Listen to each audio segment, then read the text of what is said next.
Actes des Apôtres, chapitre 3. Ensemble, Pierre et Jean montaient au temple à l'heure de la prière. C'était la 9e heure. Or, on apportait un homme boiteux de naissance qui était placé tous les jours à la porte du temple, appelé la Belle, pour demander l'aumône à ceux qui entraient dans le temple. Voyant Pierre et Jean qui allaient y entrer, il leur demandait l'aumône. Pierre, de même que Jean, fixa les yeux sur lui et dit « Regarde-nous !» Et il les observait, s'attendant à recevoir d'eux quelque chose. Mais Pierre lui dit « Je ne possède ni argent ni or, mais ce que j'ai, je te le donne. Au nom de Jésus-Christ de Nazareth, lève-toi et marche. » Le saisissant par la main droite, il le fit lever. À l'instant, ses pieds et ses chevilles devinrent fermes. D'un bond, il fut debout et se mit à marcher. Il entra avec eux dans le temple en marchant, sautant et louant Dieu. Tout le peuple le vit marcher et louer Dieu.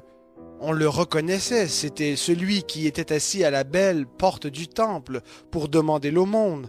Et les gens furent remplis de stupeur et d'étonnement au sujet de ce qui lui était arrivé. Comme ils ne quittaient pas Pierre et Jean, tout le peuple, stupéfait, accourut vers eux au portique appelé de Salomon. Pierre, à cette vue, dit au peuple, « Vous, Israélites, pourquoi vous étonnez-vous de cela? Pourquoi fixez-vous les regards sur nous, comme si c'était nous qui, par notre propre puissance ou par notre piété, avions fait marcher cet homme? Le Dieu d'Abraham, d'Isaac et de Jacob, le Dieu de nos pères a glorifié son serviteur Jésus que vous avez livré et renié devant Pilate qui avait jugé bon de le relâcher. Mais vous, vous avez renié le saint et le juste, et vous avez demandé comme une faveur qu'on vous remette un meurtrier. Vous avez fait mourir le prince de la vie, que Dieu a ressuscité d'entre les morts.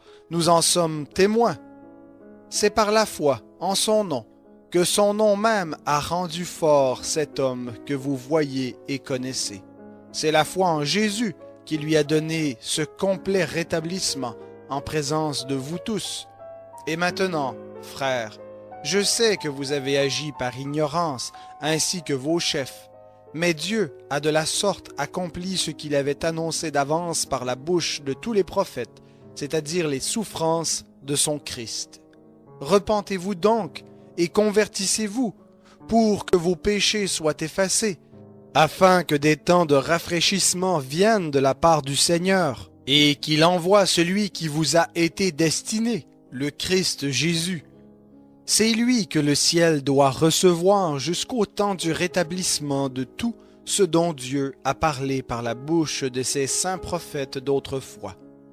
Moïse a dit, « Le Seigneur votre Dieu vous suscitera d'entre vos frères un prophète comme moi. Vous l'écouterez en tout ce qu'il vous dira. Mais quiconque n'écoutera pas ce prophète sera exterminé du milieu du peuple. » Tous les prophètes qui ont parlé depuis Samuel et ses successeurs ont aussi annoncé ces jours-là. Vous êtes les fils des prophètes et de l'alliance que Dieu a traitée avec nos pères en disant à Abraham « Toutes les familles de la terre seront bénies en ta descendance. » C'est à vous, premièrement, que Dieu, après avoir suscité son serviteur, l'a envoyé pour vous bénir en détournant chacun de vous de ses iniquités.